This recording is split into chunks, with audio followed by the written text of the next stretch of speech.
¿Qué tal? ¿Cómo están? Bienvenidos. Muy buenas tardes. Gracias por estar aquí.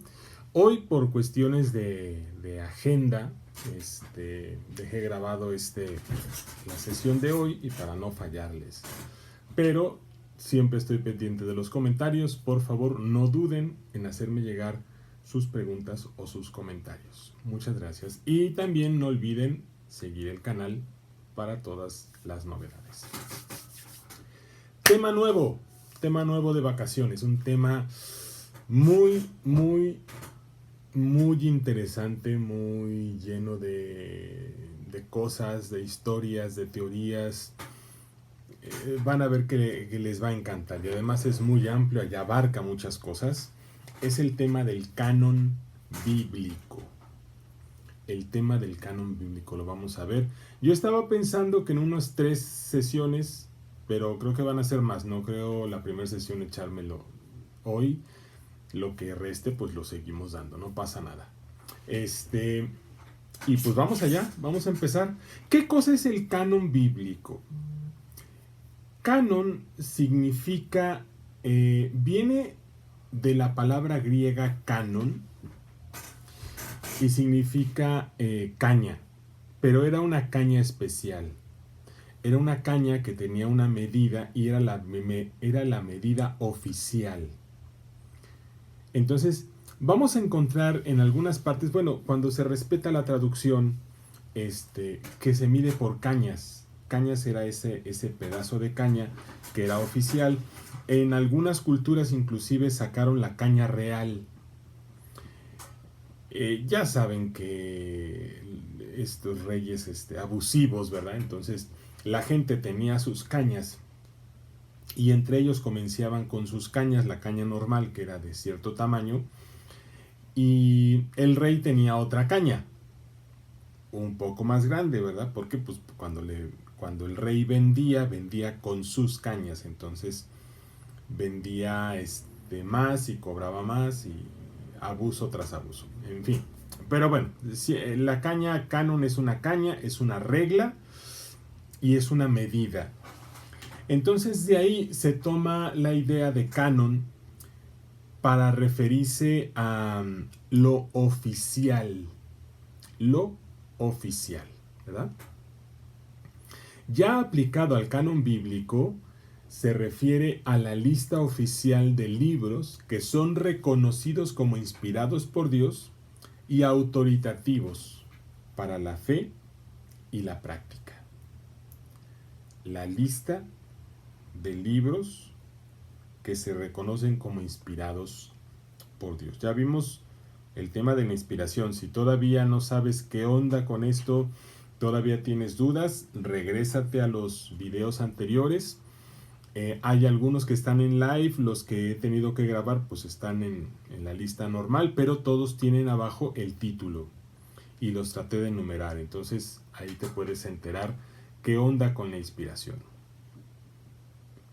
¿Cuáles son esos libros inspirados? Y lo que hace el canon es decir estos y solo estos, no otros, estos y solo estos son los libros inspirados. Claro, cuando tienes una lista de libros inspirados es porque hay muchos otros libros y tienes que definir. Si solamente hubiera esos, pues no había necesidad de definirlos, ¿verdad? Esos son y ya, son los únicos que existen. Pero no, cuando tienes muchísimos más libros, pues entonces tienes que hacer una definición y tienes que decir estos y solo estos. Entonces de eso se trata el canon.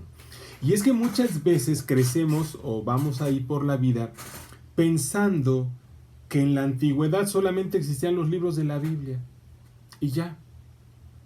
En el tiempo de Moisés solamente estaba el Éxodo y ya. No, estamos muy equivocados. Había muchísimos textos, había gente que se dedicaba a escribir, había gente que se dedicaba a copiar, ¿verdad? Ya vamos a ver el siguiente tema también es un temazo extraordinario, la historia del texto bíblico.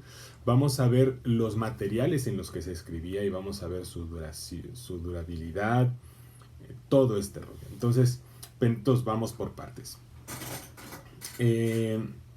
Ahí, justamente, en esta idea de que solamente existían los libros que conocemos en la Biblia, pues nos estamos equivocando tremendamente. Justo por eso se ve la necesidad de, de definir una lista, porque había muchos otros ahí y además había muchos otros que decían que eran los buenos. Entonces, si no, no hubiera esta necesidad de definir la lista de los que sí son inspirados y los que no son inspirados. Vamos a ver muchos detalles, ¿no? Entonces vamos parte por parte. Como ven, es muy interesante. Lo primero que hay que decir es que este tema de la canonicidad o de la definición de los libros que sí fue un proceso gradual. No es algo que de repente alguien se haya levantado y haya dicho, oye, ay, no sé, me dan ganas como que escogemos estos libros y ya nos quedamos con estos. No. Muchas veces así lo pintan algunos protestantes que no saben, ¿no? Entonces dicen, la iglesia cerró y definió. No, la iglesia heredó cosas que ya estaban definidas. Y luego, claro, le tocó definir otras, ¿no? Entonces, eso lo debemos de tener muy claro. Y eso nos habla de que el proceso no duró años ni meses. Es un proceso que en muchos casos, casi en todos, duró siglos. Entonces, no puedes señalar a una persona, decir, este papa o este concilio, no, porque ellos heredaron. Si hablas de un proceso de siglos, ellos en ese momento histórico cerraron, definieron, pero recibieron una herencia, una tradición que aceptaron y que ahí estaba, ¿no? Entonces, por eso es importante tener esta perspectiva, porque si no nos podemos dejar engañar muy fácilmente. Bueno, vamos a empezar con el tema del Antiguo Testamento. ¿Cómo se forma el canon del Antiguo Testamento? ¿Cómo obtiene su canonicidad? Si han escuchado esta palabra, yo creo que canon lo han escuchado varias veces. Esto es canónico. Esto se hizo un evento canónico. ¿Qué significa eso cuando, por ejemplo, se habla por ejemplo, yo lo he escuchado en el box, yo lo he escuchado en el béisbol, yo lo he escuchado en este tipo de cosas, cuando hay un evento así muy canónico, donde dices, híjole, esto, por ejemplo, donde lo he escuchado mucho, es en las competencias de ajedrez. Cuando se hace una jugada que es ejemplar. Ese es como el ejemplo que nosotros podríamos poner de la mejor jugada del mundo hasta ahorita. Y eso se hace un evento, se dice, canónico. ¿Por qué? Porque es esta es la jugada perfecta, ¿verdad? Se define así.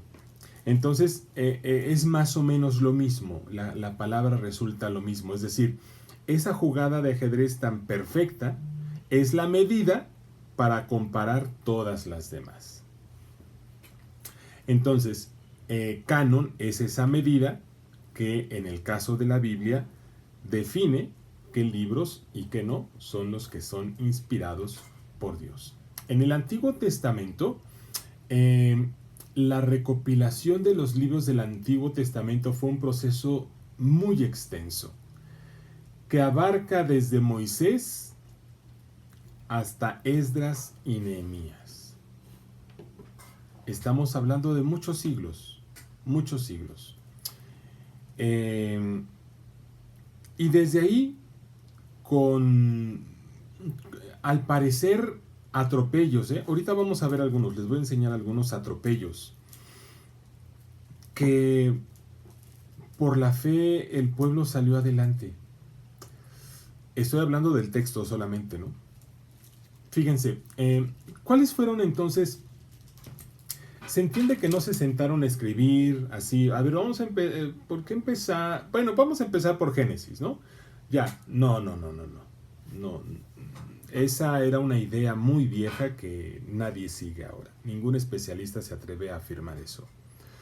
y muy, muy loca, muy ilógica, ¿no? Empezaron a haber textos autoritativos que nacieron de la predicación tribal. Eso. Fíjense que rito, el rito que siguen los judíos, que es milenario, de la Pascua, nos ilustra muy bien esto, porque se prepara la cena de Pascua. No sé si ustedes han asistido, yo lo he celebrado, no como judío, no podría, ¿verdad? Tendría que ser judío para estar en una Pascua judía, pero sí lo hemos hecho en grupos juveniles como una prepascua cristiana. O sea, cómo lo celebró Jesús y después ya cómo lo celebramos ahora, ¿no?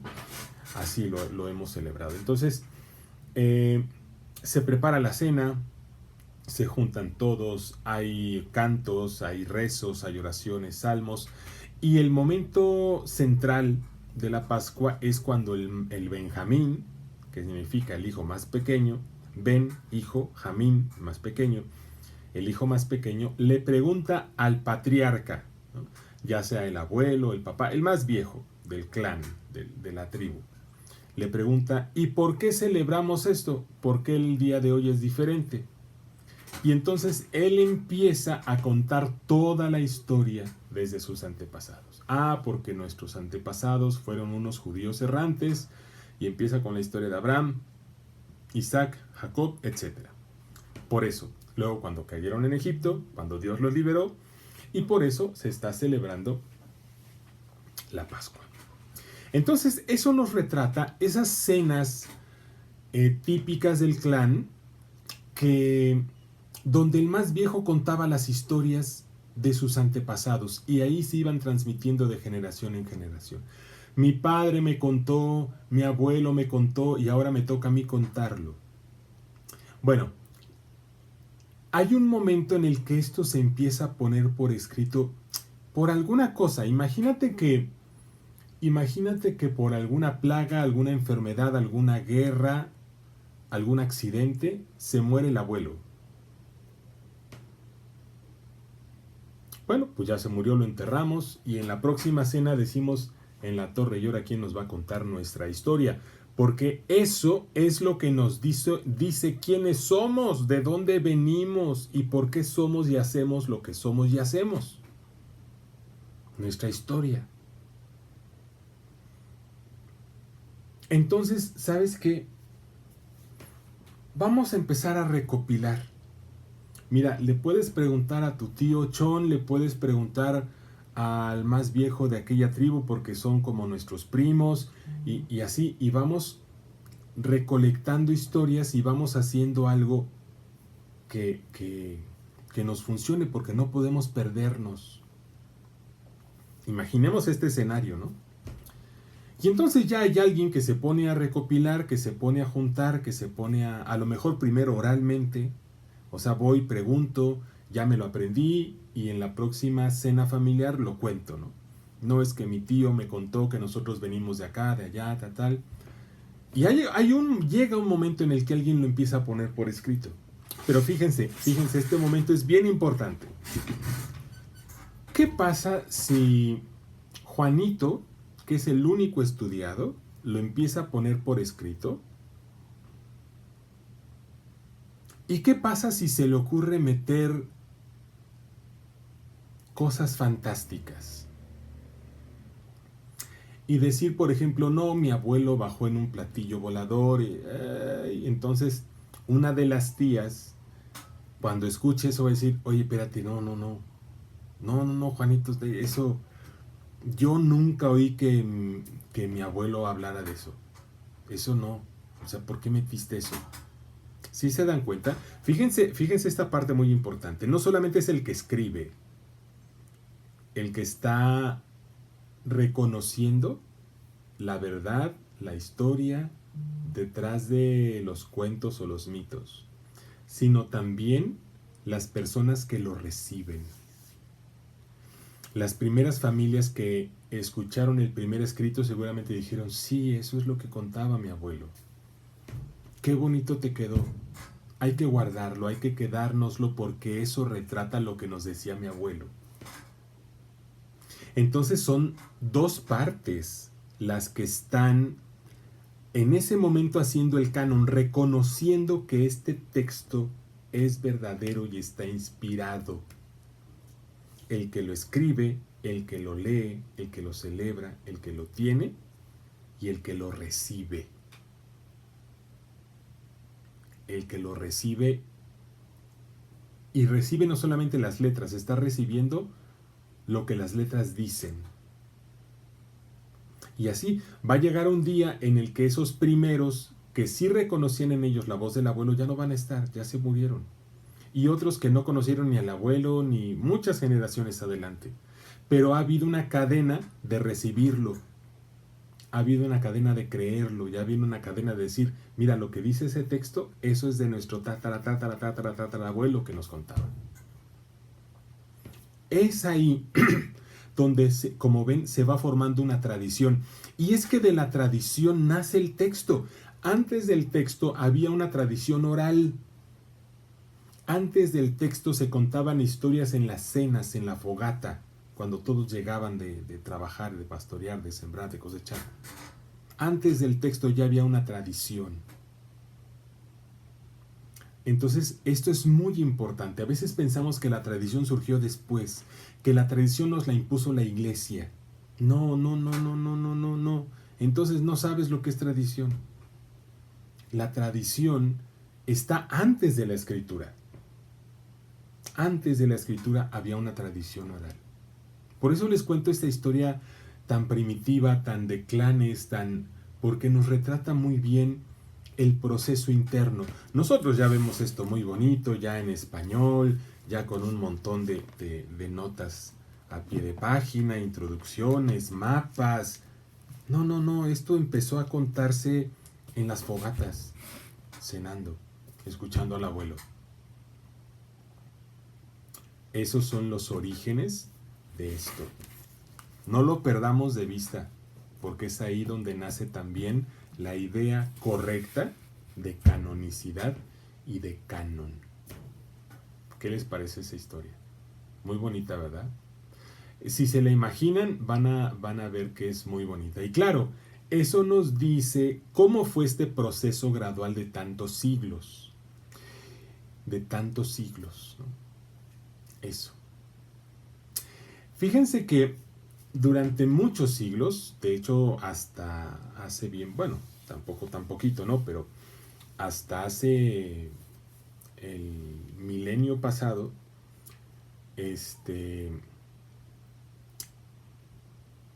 se reconocía a Moisés como el autor de todo el Pentateuco. Ya saben cuál es el Pentateuco, ¿verdad? O la Torá. Pentateuco significa 5 libros. O 5 rollos. Y Torá significa ley. Torá es en hebreo, Pentateuco es en griego. Y se refiere a los mismos libros, Génesis, Éxodo, Levítico, Números y Deuteronomio, que son los 5 primeros libros de la Biblia. Eso para los judíos es la ley, eso para los judíos lo escribió Moisés, y lo escribió cuando estuvo 40 días arriba reunido con Dios, y Dios se lo estuvo dictando. Y todos los cristianos creíamos lo mismo hasta hace poco. Digo, poco no ayer. Hace poco, siglo XV, XVI, se empezó a cuestionar eso. Ahora ya nadie cree que Moisés haya escrito eso, ¿no?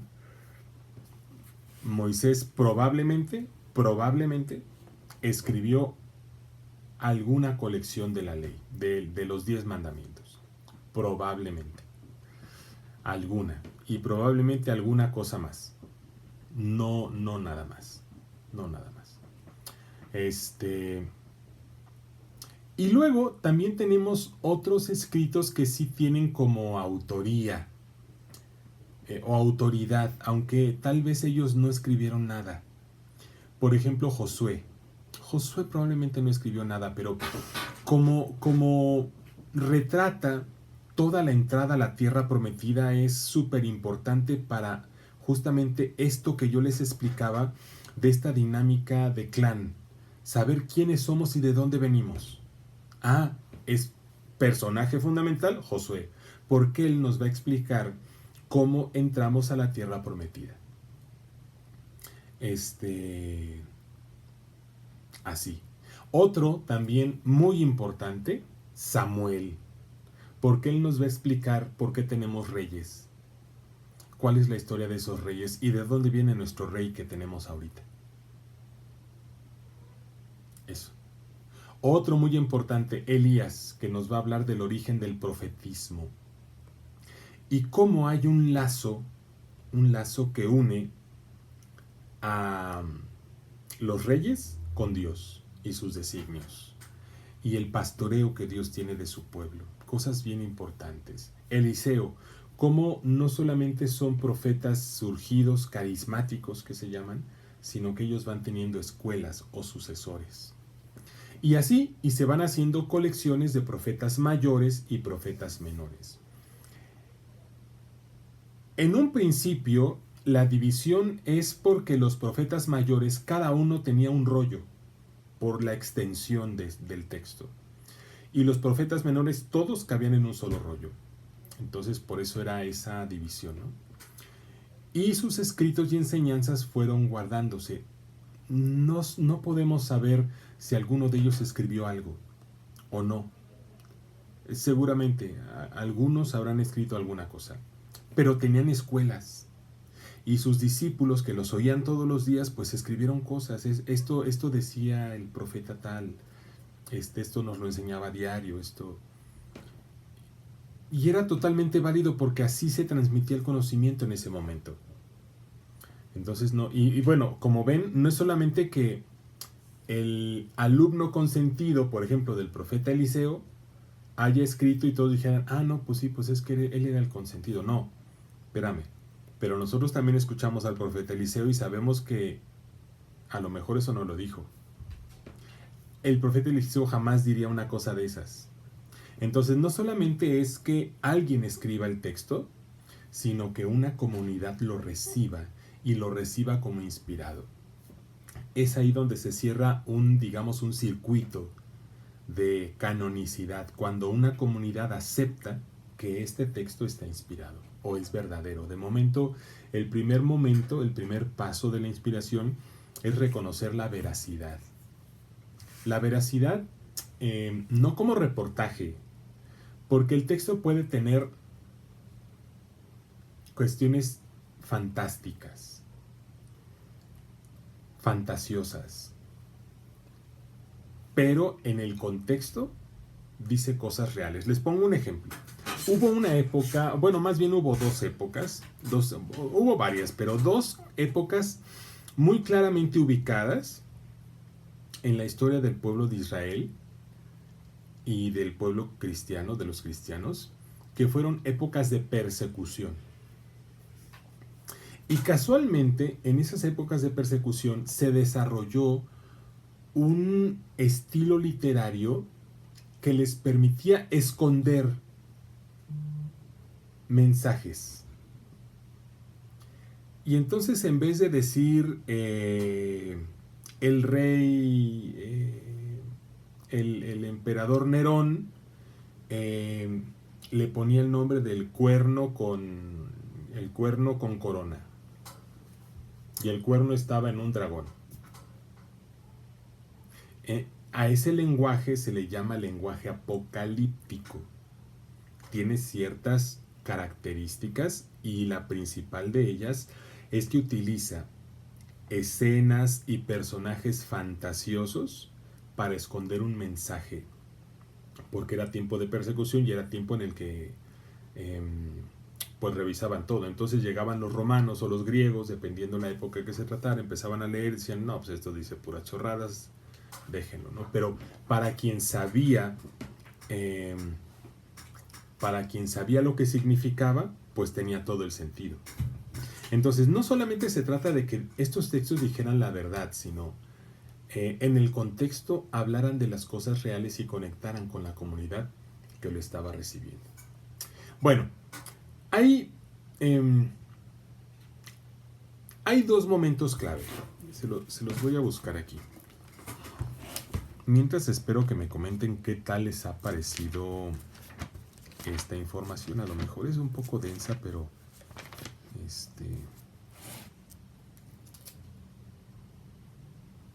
bueno. Ay, me encontré una. Hoy me encontré una.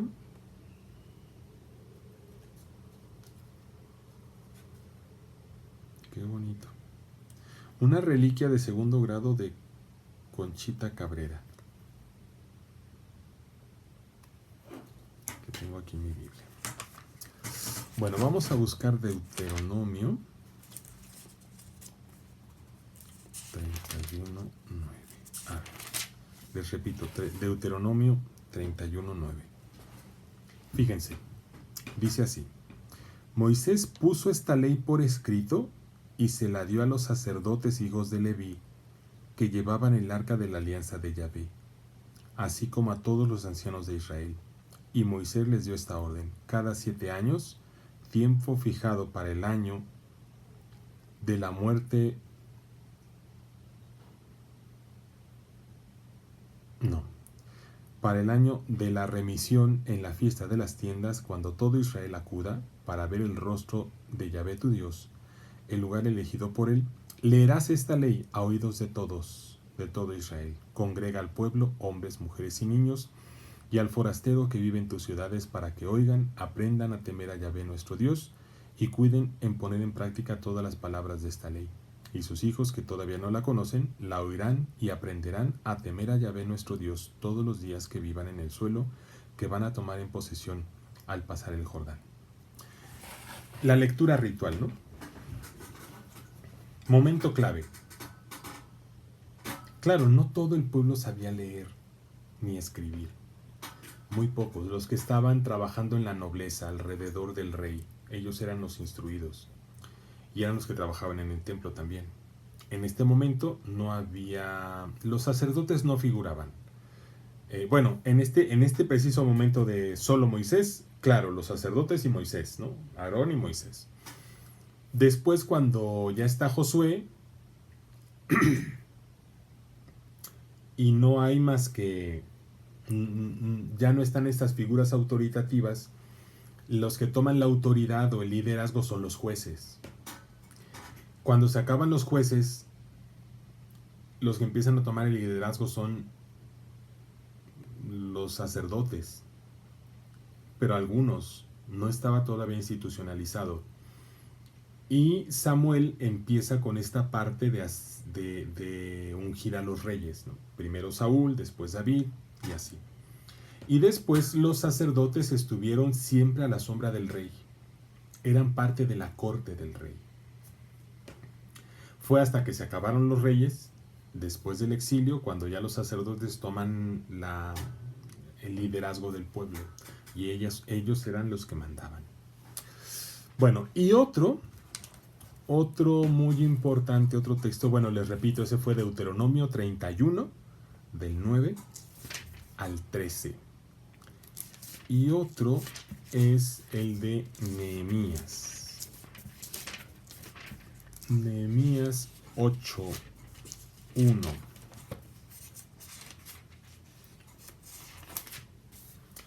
Llegando el 7º mes, como dijo Moisés, todo el pueblo se congregó. Pero fíjense, estamos hablando Moisés, acá en la historia, Nehemías, hasta acá en la historia, muchos siglos después. Todo el pueblo se congregó como un solo hombre en la plaza que está delante de la puerta del agua. Dijeron al escriba Esdras que trajera el libro de la ley de Moisés, que el Señor había prescrito a Israel. Trajo el sacerdote Esdras la ley ante la asamblea, integrada por hombres, mujeres y todos los que tenían uso de razón. Era el día 1 del mes 7. Leyó una parte en la plaza que está delante de la puerta del agua, desde el alba hasta el mediodía, en presencia de los hombres, las mujeres y todos los que tenían uso de razón, y los oídos del pueblo estaban atentos al libro de la ley. El escriba Esdras estaba de pie sobre un estrado de madera levantado para esta ocasión. Junto a él estaban a su derecha Matitías, Shema, Anaías, Urías, Gilquías y Maaseías, y a su izquierda Pedaías, Mishael, Malquías, Hashum, Hashbadaná, Zacarías y Melshulam. Esdras abrió el libro a los ojos de todo el pueblo, pues estaba más alto que todo el pueblo, y al abrirlo el pueblo entero se puso en pie. Esdras bendijo al Señor, el Dios grande, y todo el pueblo alzando las manos respondió amén, amén. Inclinándose se postraron ante el Señor rostro en tierra. Josué, Baní, Shebanías, Sherabías, Yamín, Acub, Shabtai, Odías, Maasías, Keritam, Azarías, Yosabat, Hanán, Pelaías, que eran levitas, explicaban la ley al pueblo que seguía en pie. Y Esdras leyó en el libro de la ley de Dios, aclarando e interpretando el sentido para que comprendieran la lectura. Fíjense qué bonito. Muy bonito, porque eso es lo que seguimos haciendo nosotros todos los domingos, ¿no? Se ponen de pie, se lee la lectura más autoritativa que tenemos, que es el Evangelio, y después el sacerdote lo explica el sentido y la aplicación actual. Bueno, como ven, hemos heredado cosas que seguimos haciendo. Este es un momento clave. Como ven, hay un salto de 1500 años o más o menos, ¿no? Entre Moisés y Esdras Nehemías. 1500 años, muchísimo. No lo sé, a veces hablamos tan fácil de así, de tantas edades, pero me gustaría que ustedes trataran de, por ejemplo, en nuestra historia, ¿qué estábamos haciendo hace 1500 años? Bueno, no nosotros, sino aquí donde estoy parado. Seguramente habría dinosaurios, o no lo sé. Bueno, no, dinosaurios no, ya me fui yo demasiado, ¿verdad? No, dinosaurios no. Pero sí habría seguramente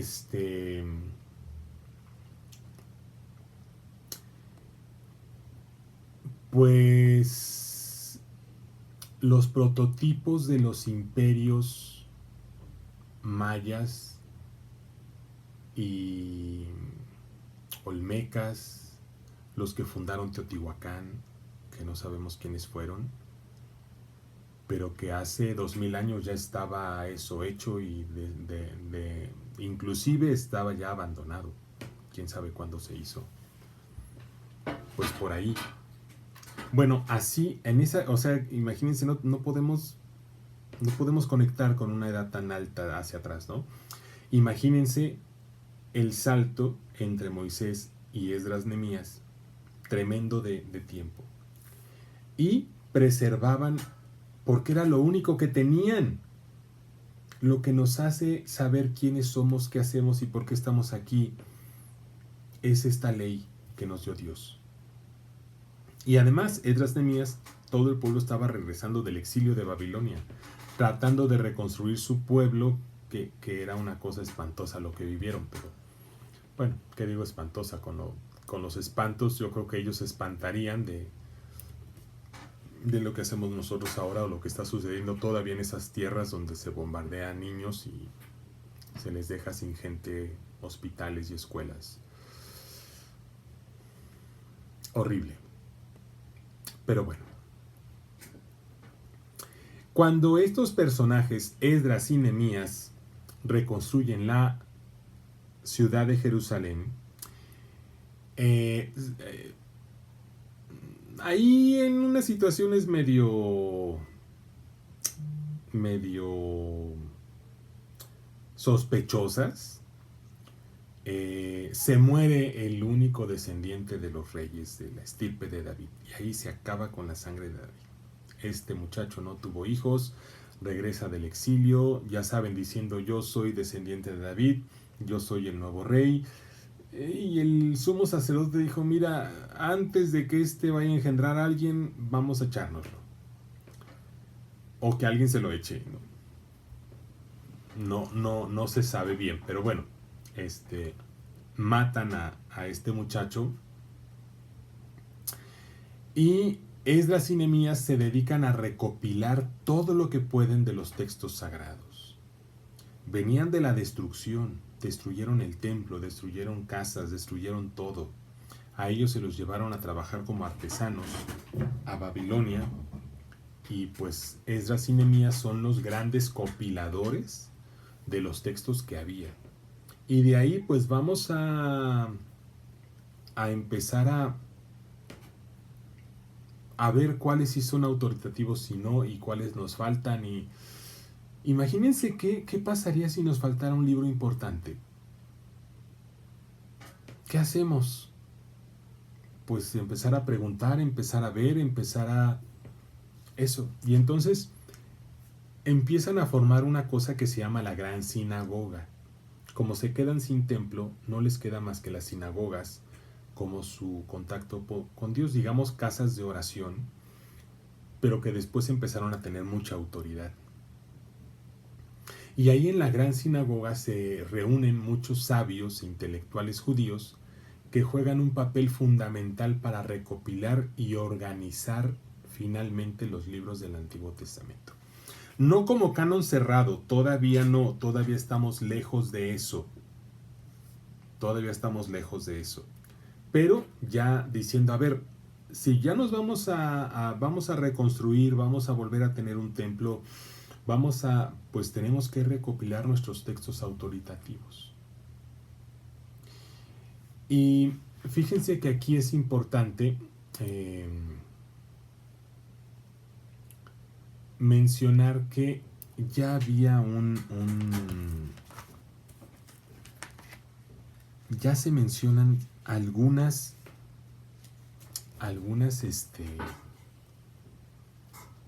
en el eclesiástico, ya se mencionan para cuando se escribe el eclesiástico, o más bien el prólogo del eclesiástico, ya se mencionan una cierta colección. Aquí está el eclesiástico. Les voy a leer lo primerito del eclesiástico. Claro, lo primerito es el prólogo, ¿eh? Esto, quién sabe cuántos años después se escribió, pero claro, muchísimo antes del Nuevo Testamento, por supuesto, ¿no?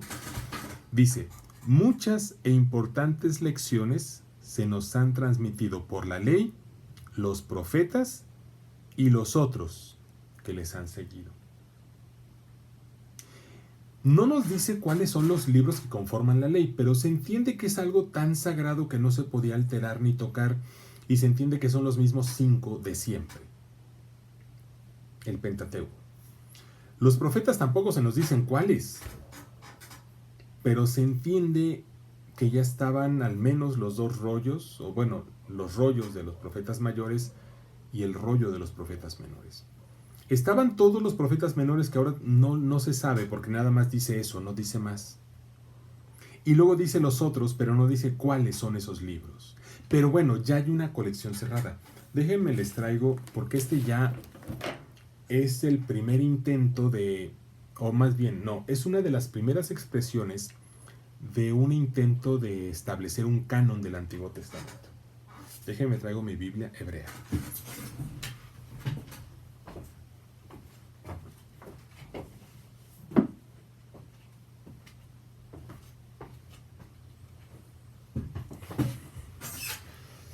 Miren, aquí tienen la Biblia hebrea y aquí, de hecho, a todo este libro se le conoce como la Tanaj o la Tanaj. Tanaj. ¿Por qué Tanaj? Tanaj, ¿qué significa Tanaj? Biblia hebrea, punto. Son las 3 colecciones que nos acaba de decir Eclesiástico. Ley, profetas y otros escritos. Y aquí está.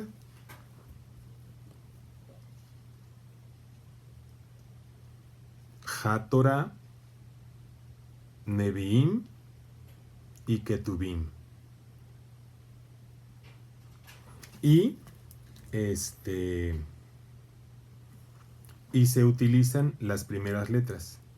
Acá.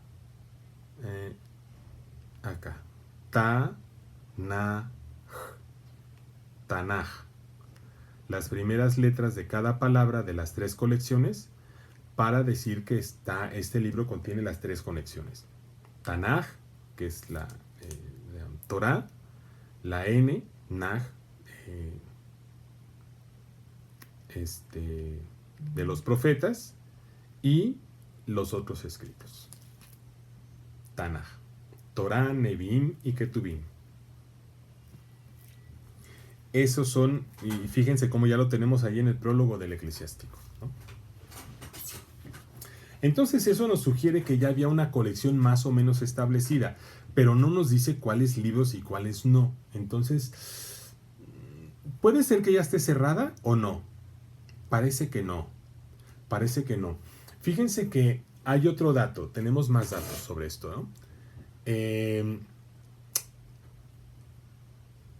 El historiador Josefo, no sé si les suena o no, pero Josefo fue un judío muy habilidoso que en la guerra contra los romanos, cuando destruyen el templo, él logra meterse ahí con un general, prometerle lealtad, darle información, se vende como testigo protegido más o menos, y después, como era muy culto y le gustaba escribir y sabía un poco de todo, pues el general le cayó bien y lo traía ahí con él, ¿no? Como aconsejándole, diciéndole, y resulta que le toca ser emperador. Llega emperador y entonces Josefo pues se fue como su consejero y Josefo le tocó escribir mucho sobre los judíos, ¿no? Se tomó como esa misión de preservar la memoria judía por sus escritos.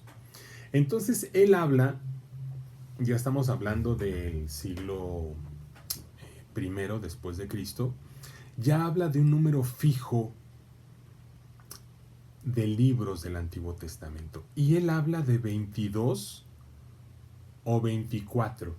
Y él dice una cosa muy importante, que no se añadió nada después de Artajerjes. ¿Quién es Artajerjes? Artajerjes es la época de Esdras y Nehemías.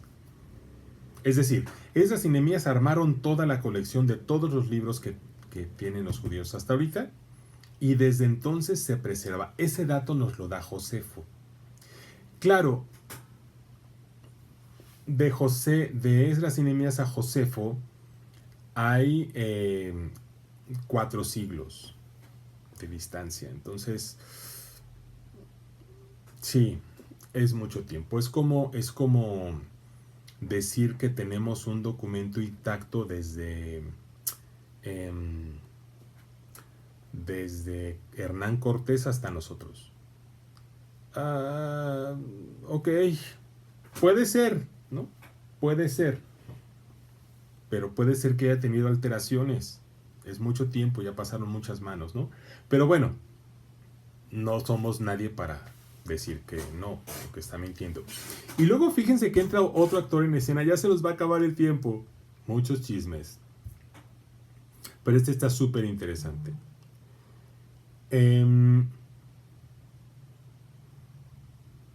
Otro actor en escena que nos habla sobre libros. Y estos son los escritos del Mar Muerto.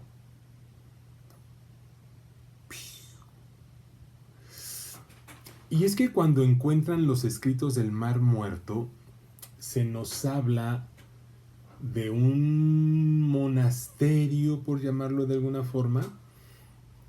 Esa es una historia bien interesante que vamos a hacer una sesión de estas solo para hablar de esa historia, que es muy interesante.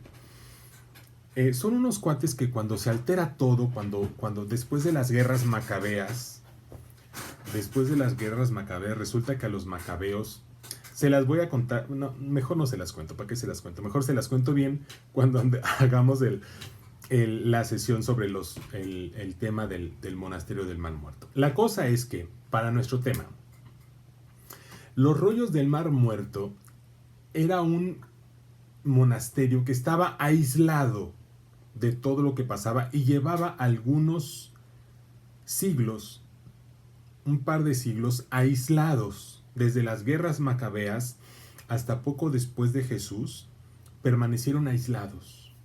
De hecho, las reglas para poder entrar y pertenecer al monasterio eran muy estrictas.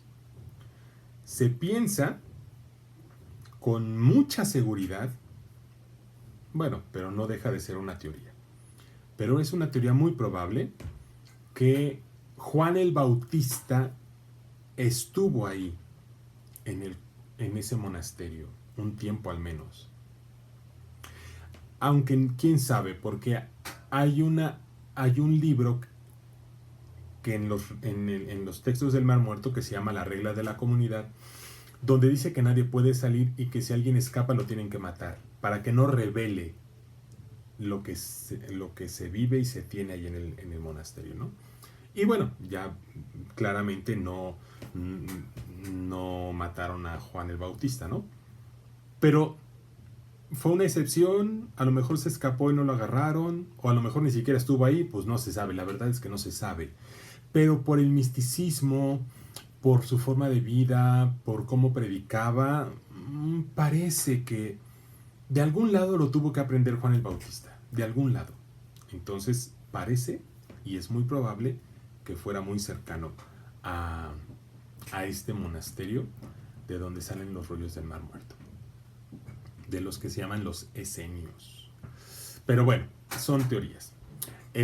La cosa es que ahí, fíjense, cuando ellos se aíslan en un monasterio, pues estamos presenciando una foto de hace siglos, porque ellos no han cambiado.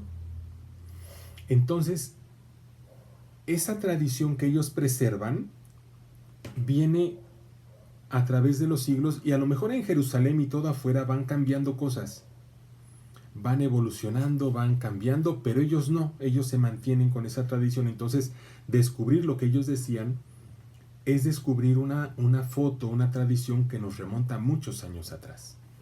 Y ellos también tenían una lista de libros. Esa lista de libros ¿corresponderá a la que tienen los judíos o no? Más o menos. Más o menos. Están casi todos los libros canónicos del Antiguo Testamento. Casi. Faltan dos. Falta Esther y falta Nehemías. Ahorita les digo exactamente. Falta Esther y Nehemías. Exacto. Esos libros no figuran en la lista de libros autoritativos, ni existen en los documentos de Qumran. Pero hay otra cosa interesante.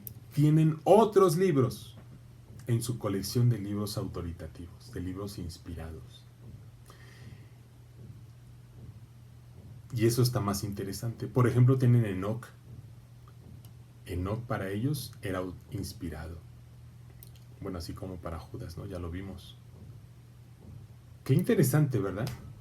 Qué interesante. Bueno, seguimos con esta historia.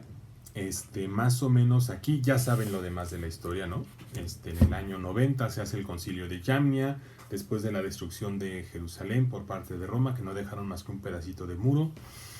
Y se logran juntar todos los judíos. No había, se dice que había uno que había salido de Jerusalén, pero la verdad es que no salió nadie, todos eran judíos extranjeros.